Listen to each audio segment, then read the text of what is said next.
My name's Tom Moore, and this is a video series in 8 parts about cosmology, the history and the future of our universe.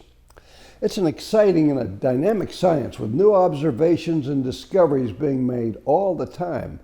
And we know a lot about it, but there's also a lot we don't know, and we're looking for new answers all the time. There's a lot of questions like, what is dark matter, and what is dark energy? And there's many things we don't know about black holes, and lately the supermassive black holes in the center of galaxies. There's things we don't know about the Big Bang, and what, if anything, happened before the Big Bang. Well, that's what this video is all about. I'm going to describe a new theory to add to the cosmology we know for sure today. And I call it black marble theory.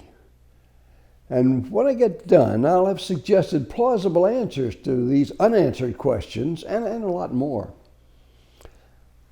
I'll discuss these concepts in simple terms, and I'll discuss the theories that have been proposed to explain them. The real purpose of this video is to address these questions and others like them, and to propose new explanations to help round out our current view of how the universe began and where it's going.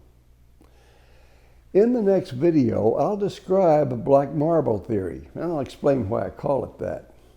But let's begin by looking at the science of cosmology as it exists today and point out some areas where I plan to introduce some new ideas. The history of the universe can be divided into 3 periods. They are the beginning, the period that we live in now, and the future. Current theory holds that the universe was created 14 billion years ago in an event called the Big Bang in a single moment. And right after the Big Bang, the universe was so small and dense that it was filled with an opaque fog of energy. And I call the beginning the theoretical period because there's no way to see through the fog and observe what was occurring. So our descriptions of what we surmise to have happened are completely a matter of theoretical speculation. As the new universe expanded and cooled, it became possible for the opaque fireball material to form into atoms, and the fog lifted. And the universe became transparent. And this began the era that I call the observational period because light and other electromagnetic signals were able to escape into the expanding universe. And it is theoretically possible for us to observe them today. Now, our telescopes can see vast distances into space, but they're also peering back in time. The light they see has been traveling for a long time, perhaps billions of years. And what we see are the events that occurred when the light was first emitted. Now, although our instruments can't see all the way back to the time that the universe became transparent, they're getting close, and they're getting better all the time. Eventually, however, we'll approach that moment of transparency that is the impenetrable boundary between the theoretical and the observational periods. Now, because we can actually observe the events that have taken place during the observational period, most of the descriptions about how the universe evolved during this time are well-founded. Well, most of the conclusions about the theoretical period are also well-founded because they begin with phenomena that we can observe and then logically deduce what must have happened to have caused them. The current theory of the universe holds that after it was created in the moment of the Big Bang, all of the material it would ever contain was present in an almost infinitesimal object of pure energy. Well, a short time later, it had expanded into the embryonic universe that evolved into the one we live in today. Well, at first there were serious questions raised about how the new universe could have been formed from the conditions of the Big Bang. But in 1964, a young scientist named Alan Guth proposed a theory he called inflation. according to inflation theory, the new universe expanded from an almost infinitesimal point to a size estimated by Ethan Siegel to be somewhere between a human head and a small football stadium in a tiny fraction of a second. Well, Guth couldn't explain why it happened, but his theory provided consistent answers to the question of how the Big Bang produced the universe we see. And by deducing events back through the theoretical period, we can follow the process all the way back to the Big Bang. And the path that leads us through the inflation scenario is consistent, and it's the most well-accepted theory of early universe evolution. In this video, however, I'm going to propose a different path through this era, and I call it black marble theory, and I hope to show that it's more simple and for that reason perhaps more plausible than the inflation path. And it's founded on a single basic idea that I'll describe in the next video. It'll lead to the same results as inflation, but in a much more straightforward way. But like the inflation model, it produces a universe at the beginning of the observable period that conforms to what we see today. Now, once the observable period is underway, we'll join the mainstream of cosmological thought, which was very thoroughly developed in the years following Edwin Hubble's discovery of the expansion of the universe in the late 1920s. Equations were written that predicted the rates of expansion and the distances that agreed with what we could observe as far as we could see. And when the cosmic microwave background was discovered in 1964, it provided direct proof of the Big Bang theory. And when the NASA Wilkinson Map Project produced this map of the CMB, we had an actual picture of the universe as it existed at the beginning of the observational period. But then, in the late 1990s, astronomers made a discovery that turned the whole science of cosmology on its ear. They were able to identify events at much larger distances than Hubble had been able to see, and in so doing, they discovered that the rate of expansion of the universe was accelerating. Well, up to that time, observations and equations agreed that the rate of expansion of the universe would slow down forever. And although there were some doubts about how it would end, most cosmologists agreed it would continue slowing down into the far future. The discovery that it was accelerating sent them scrambling back to their equations because they had to account for some unknown source of energy to cause the acceleration. Well, their solution was to resurrect an idea proposed by Albert Einstein when he found that his formula for general relativity would lead to an expanding universe.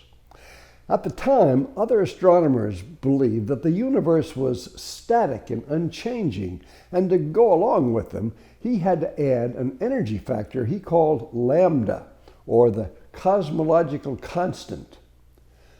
Well, he couldn't account for where this energy came from, and when Hubble discovered that the universe was expanding a few years later, he was happy to remove the cosmological constant from his general relativity equations.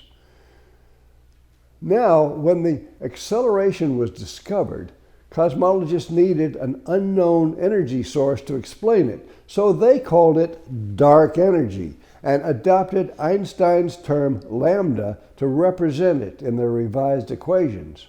And they included it by assuming that it was a property of space itself that hadn't been discovered yet, and wherever space existed, it would contain a small amount of dark energy. Well, as we'll see, this assumption has some pretty dire consequences for the fate of the universe. Since the dark energy causes space to expand more rapidly, it will produce more energy, which in turn will lead to more and faster expansion, which creates even more space and energy. And this will lead to an exponential expansion, which will blow the universe up like a balloon until it bursts in an event they call the Big Rip. And current theory expects this to happen in about 20 billion years or so from now. In this video, I plan to challenge the idea of dark energy. It's the second basic idea proposed by black marble theory, and I call it bright energy. And it affects the third period of the universe, called simply the future. And in a nutshell, I'll propose that the source of the needed expansion energy comes from the universe itself, in stars and galaxies and supernova. Bright energy. Eventually, they'll die out, and their energy will disappear, and the universe will resume its slow journey to a dark, cold end. Now, I'm proposing many new ideas here, and I believe they're worth considering because they're plausible and they provide simple answers to most of the questions left open in current cosmology. But at the same time, they don't contradict the observations we've been able to make in the observable period. They simply provide a reasonable alternative to inflation in the theoretical period, and they predict a more benign end of the universe in the future period. If a new theory is going to have credence, it has to pass some very demanding tests before the scientific community will give it much attention. First, it must not conflict with the current science that we know and have already proven. Secondly, it must make predictions that, if they're true, they'll make a significant advance to our current science. And thirdly, it must propose procedures that will test the validity of the predictions and either validate or falsify the premise of the theory. Now, when possible, the theory should have a solid mathematical foundation, and we should be able to prove the predictions through immediate experiments or observations that we expect to be possible in the reasonably near future.